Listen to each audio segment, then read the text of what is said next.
Chapter 2, Section 9, Solving One-Step Inequalities by Adding or Subtracting. This is on page 106 in your textbook. So if my instructions don't make sense or you feel like you need more help, that's what the textbook is for.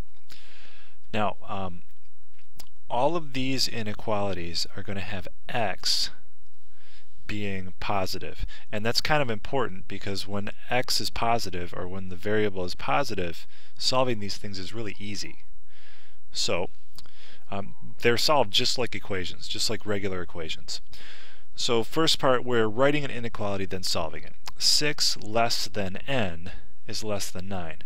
So when you see that, you have to say 6 less than n. So that is going to be n minus 6, because I have n but 6 less than n. And then is less than negative 4.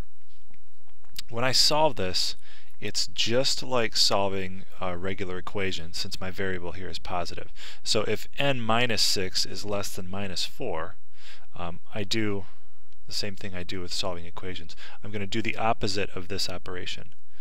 So since this is minus 6, I want to add 6 to both sides. So that cancels out here. Those become 0. And negative 4 plus 6 is 2. So n is actually less than positive 2. The sum of a number k and 5, so that is k plus 5,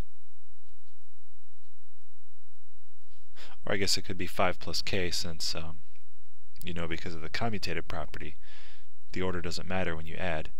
The sum of a number k and 5 is greater than or equal, I need a line under there, to 2. So since this is k plus 5, I want k by itself. I can do the opposite, subtract 5, and I get k is greater than or equal to 2 minus 5 is negative 3.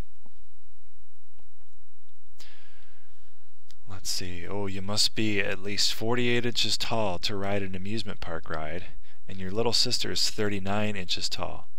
How many inches must she grow before she may ride the ride? Okay, so you must be greater than 48 inches. So I've got to be greater than 48 inches. If I want to, whatever height I am, I have to be greater than that height.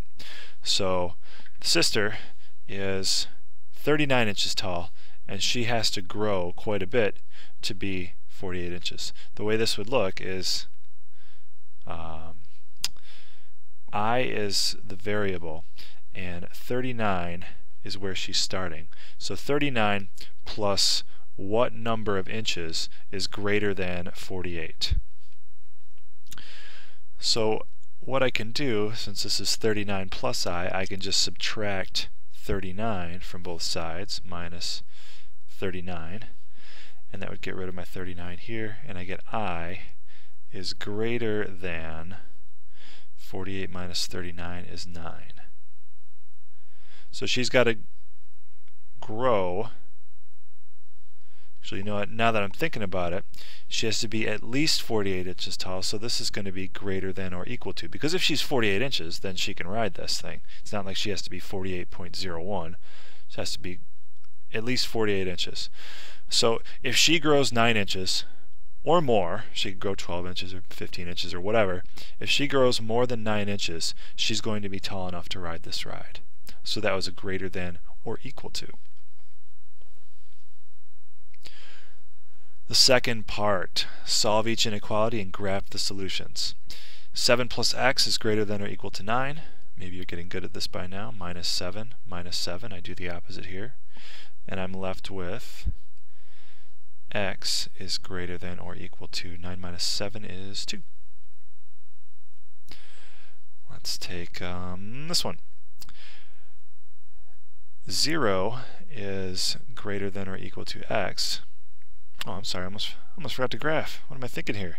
X is greater than or equal to 2. So greater than or equal, that's a closed dot. and since it's greater than,